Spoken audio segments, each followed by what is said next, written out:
नमस्कार दोस्तों, मेरा नाम है अभिषेक चतुर्वेदी। आप देख रहे हैं द अभिषेक चतुर्वेदी शो। चलिए सीखते हैं। दोस्तों, आज हम बात करेंगे व्याकरण भाग 11 क्रिया भाग 5 के बारे में। देखते हैं क्या लिखा हुआ है। पहला लिखा हुआ है पूर्वकालिक क्रिया। जिस वाक्य में क्रिया से पहले यदि कोई क्रिया हो जाए तो वह पूर्वकालिक क्रिया कहलाती है।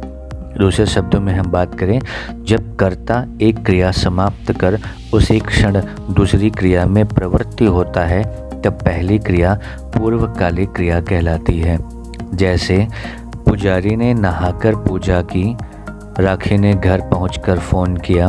उपर्युक्त वाक्यों में पूजा की तथा फ़ोन किया प्रमुख क्रियाएं हैं। इससे पहले नहाकर पहुंचकर क्रियाएं हो चुकी हैं, अतः ये पूर्वकालिक क्रियाएं हैं। स्क्रीन को आप पॉज करके पढ़ सकते हैं।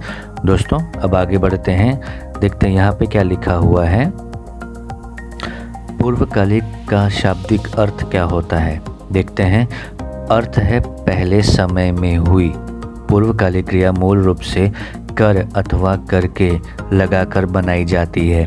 जैसे चोर सामान चुराकर भाग गया, व्यक्ति ने भागकर बस पकड़ी, छात्र ने पुस्तक से देखकर उत्तर दिया, इत्यादि।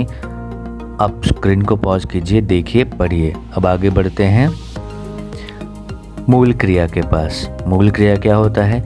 जो क्रिया एक ही धातु से बनी हो, न तो किसी अन्य धातु से व्युत्पन्न हुई हो और न ही एकाधिक धातुओं के योग से बनी हो, उसे मूल क्रिया कहते हैं। जैसे चलना, पढ़ना, लिखना, आना, बैठना, रोना आदि ऐसी ही कुछ क्रियाएं हैं। वाक्यों में इनके प्रयोग को देखते हैं। जैसे उसने पत्र लिखा या रमेश आया।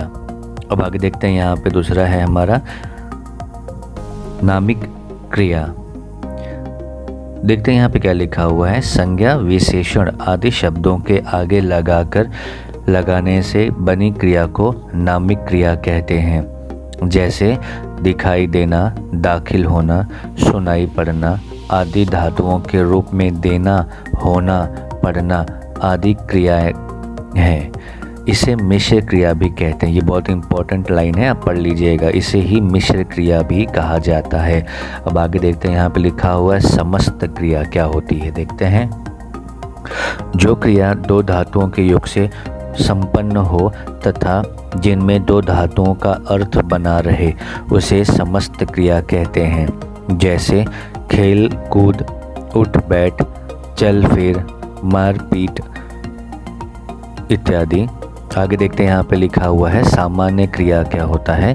जब किसी वाक्य में एक की क्रिया का प्रयोग हुआ हो, उसे सामान्य क्रिया कहते हैं। जैसे लड़का पढ़ता है। अब आगे देखते हैं, यहाँ पे क्या लिखा है। सहायक क्रिया। मूल क्रिया के साथ प्रयुक्त होने वाली क्रिया को सहायक क्रिया कहते हैं। जैसे वह फिसला, वह फिसल गया, वह फिसल गया है। उपयुक्त वाक्यों में फिसलना मूल क्रिया है। पहले वाक्य में क्रिया एक शब्द की है, फिसला। दूसरे वाक्य में क्रिया दो शब्द की है, फिसल गया। सहायक क्रिया इसी प्रकार तीसरे वाक्य में है, गया, सहायक क्रिया है। आगे देखते हैं, यहाँ पर आप स्क्रीन को पॉज करके दोस्तों पढ़ सकते हैं, समझ सकते हैं। यदि कोई दिक्कत आ जाए तो आप कमेंट करके मुझसे पूछ सकते हैं, मैं आपको उसका उत्तर दे दूंगा। अब आगे बढ़ते हैं, यहाँ पर देखते हैं क्या है। हिंदी में चल, पढ़, रुक, आ, जा, उठ, दे, बैठ, बन आदि धातुओं का प्रयोग सहायक क्रिया के रूप में होता है। ये सारी धातुएं हैं। सजातीय क्रिया।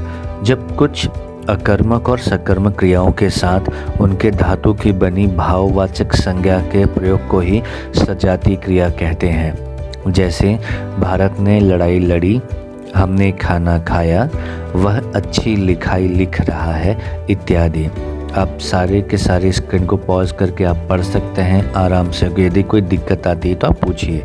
अब आगे बढ़ते हैं, हमारा 11वां जो है वह है विधि क्रिया। अब विधि क्रिया क्या है, देखते हैं। जिस क्रिया से किसी प्रकार की आज्ञा का पता चले उसे विधि क्रिया कहते हैं। जैसे यहाँ चले आओ, आप काम करते रहिए इत्यादि। इसमें आ जाएगा पढ़ाई करते रहो, पढ़ते भी रहो। अगली बार हम देखेंगे समापिका तथा असमापिका क्रिया। दोस्तों बस आज की वीडियो में इतना ही। देखते रहिए, पढ़ते रहिए, सीखते रहिए। लाइक कीजिए, शेयर कीजिए, सब्सक्राइब कीजिए और देखते रहिए।